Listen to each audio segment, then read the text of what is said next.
be turned into one thing.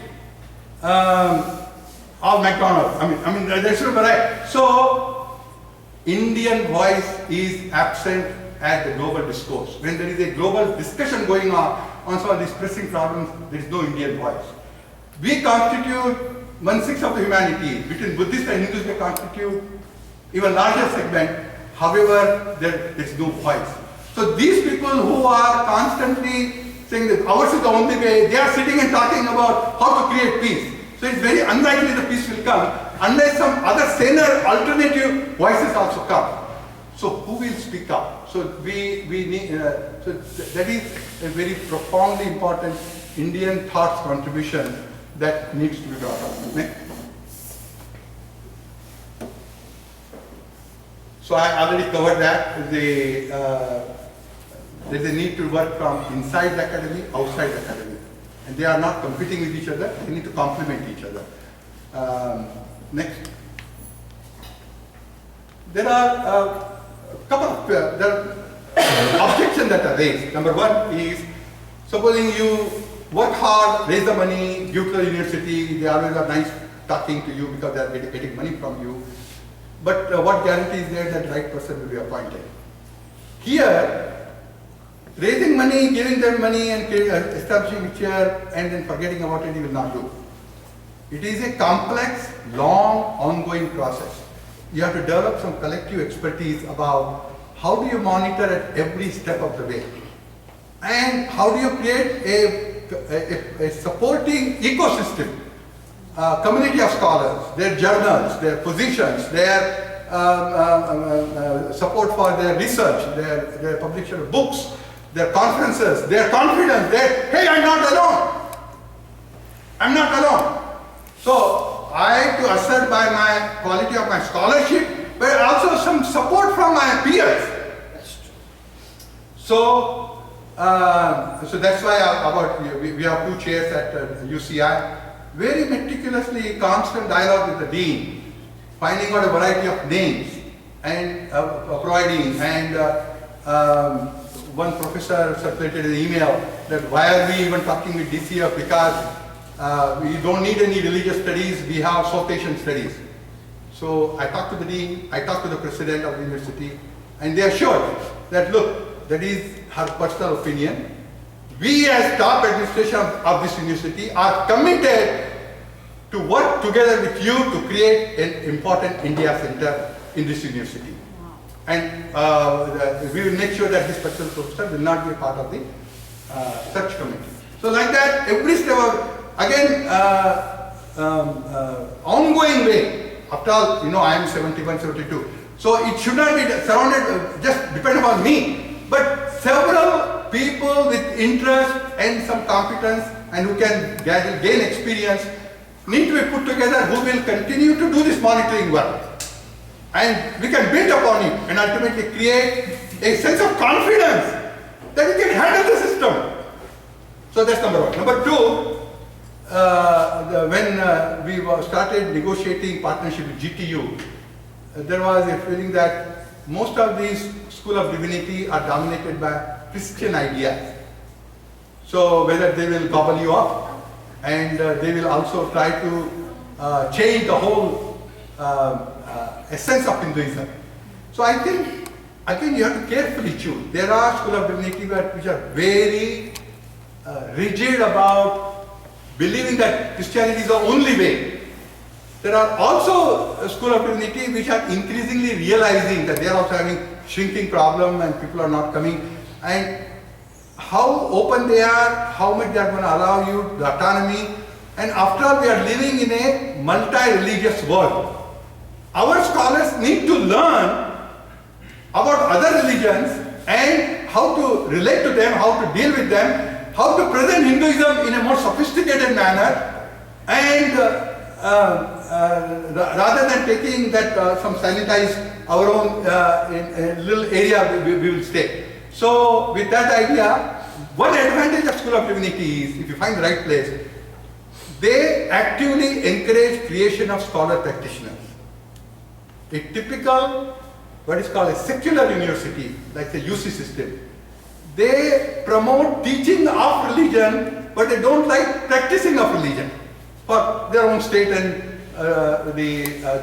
church to be separate or whatever their idea.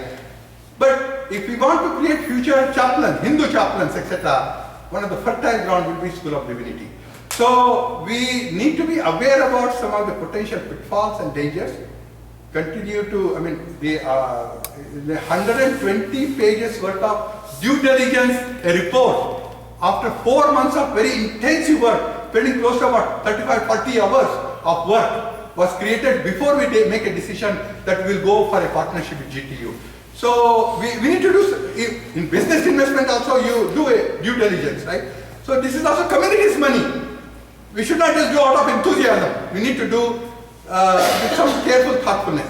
So some of the objections that are raised, they are meant well. They are cautioning that, hey, have you done your due diligence? We are saying yes. And still we would like to keep our eyes open and continue to learn from the experience. Next. Roadmap. Quickly, long-term roadmap. We want to create a College of Hindu Dharma Studies at GTU, which will have its own 4 or 5 chairs. All these spiritual institutions collaborating together will be there. Okay, so they all will constitute a graduate school. We'll create an India Center at UCR. Next. Creating a network of chairs in other US universities. There is a suggestion for at Rutgers, at the University of Maryland, at University of Houston, where the president is an Indian, Renu Patel, etc., etc. So we want to just build up some experience in California and then see what is generalizable to the rest of the country. Connecting dots with similar efforts in India and around the world. So this is a long-term plan. Next. Short term. I'm going to conclude on this. I want your full attention. Is one of the a very important immediate challenge. As I said, most of the future chairs will be doing mostly by single donor, mostly by partnership with spiritual institution, mostly by partnering with Government of India. But this one chair, we want to be a community chair.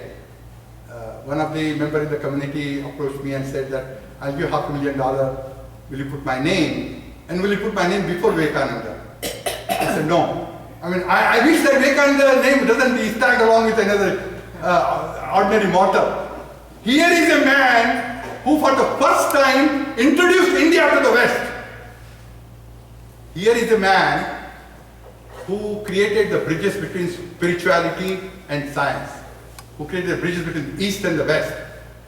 He created a situation where introduction of the whole science of yoga to the West happened through him. And he's an extraordinary figure. Probably he was the first pioneer who started, in such a short span of 39 years, 3 continents. He traveled around and shaken up and galvanized. Rarely, maybe in centuries, such a person is born. On his memory, in his legacy, we want to create this chair. Luckily, it's only $1.5 million. We did a modest fundraising last year. We have been able to create about $160,000 cash and $140,000 pledges that we are a little bit lax in persisting in collecting, but we'll collect. A person who agreed to $100,000 has just sent me that he has sold the home and he's willing to immediately within the next week or two give. So $300,000 is done, the rest has to be done. Please listen carefully. We want this to be a nationwide campaign. We want to be a brief campaign to be done by the end of the year. We want to do a 90-day campaign, 21st of September to 20th of December. A massive social media campaign, and we want some money, a portion of the money to come by small donation. At least 100,000 people in USA, we want them to hear about this through different avenues, newspaper, but mainly social media, number one. Number two, at least 5,000 people to participate, and literally $1, $11, $101, $250, $365, $500, $1,000.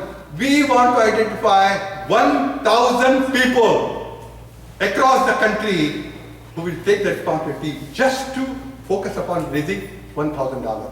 They themselves can give, but we will prefer if they spread the word, send to all the email contacts, have a little phone call, have a little tea, get together, and tell them, come on guys, little friendly nothing, whatever you need to do, $1,000. If you can identify a few more people who can take $1,000 raising responsibility. So one of the very Hindu-minded organizations said that they will actively look into, there are some 25 major chapters around the country. So every chapter to take up for whether they can do, 10 people they can identify who will do $1,000 through their friends. And 250, $250,000 they will try to do. I'm talking to the Swami Sarvadevananda Vedanta Society also. He said, Manojji, I will give you introduction letter to all the Vedanta societies and you write to them and see what type of response you can get. But another person here said that just urging the chief of every Hindu temple, please just give $1,000, that's all. $1,000 from your temple, because your attendees who come to your temple after they finish their high school, when they go to college, let there not be a break unless they get some nurturing, supporting, sustaining environment in their college years. They may not be able to keep up this. So the variety of it we'll have to do, but we want to try to raise $1 million by the small donation. And then there are some people have started saying that they'll give 5,000, 10,000, 20,000, up to 20,000. Several people have said, like that about 60, 70,000 I have been able to get the pledges. We have to now collect that. And then some more people will continue to try. So we are trying to raise the money needed for that chair and 10% more. 10% more for supporting the different academic ecosystem, like supporting the scholars, supporting the journals, supporting the conferences, and a little bit for some brochures and flyers and some overhead expenses. These two together should be not more than 10%. So 1.65 million is the target. 0.65 we want to raise by medium donation, anything between 2,000 to more, and 1 million we want to raise by small donation. I would like people to, I'm giving a clarion call that for Vivekananda and for this chair and for maybe inspiring many other people around the country, if at least some of you, so in that connection, there's a small little feedback form where if you want to take responsibility for $1,000, if you have a few names that you can suggest who may possibly consider it, and who you have some skills that you want to join the media team or some other team like reaching out to temples, etc., or like-minded institutions. And Jaggi Vasudev said that I want to join hands with DCL. I will give you a free program to support the Vivekananda chair. So we are going to have a wonderful discourse in the home of Ushakant Thakkar in Chatsworth on 4th of October, Sunday, from 4 to 7 p.m. on the theme of the spirit of Eastern wisdom. On that topic is going to talk, including a lot of question answers, etc. So we have put a small $25 fees for supporting the Vivekananda chair. Those who want to be a little more for $100. Those who want to spend an hour later on question answers, personal interaction, we are urging you to give $1,000. So we want to raise some money. We'll have another program in November, and December we want to have a celebratory event around 12th of December or 20th of December. So here I want to stop. Up till now we have raised money each year. Each year we will not be raising, except those who want to remain more actively involved and sustaining membership-wise, some $11 or $100 each month or each year they want to give and want to be a part of some different committees, they are welcome to do. But for chairs, we are not going to keep on collecting every year. Few people among you have given some money in 2013, 2014, but this will close the Vivekananda chair. Once we finish 1.5 plus 10%, we'll be done. So I will stop here. We can have 5 minutes of question answer, and then there are some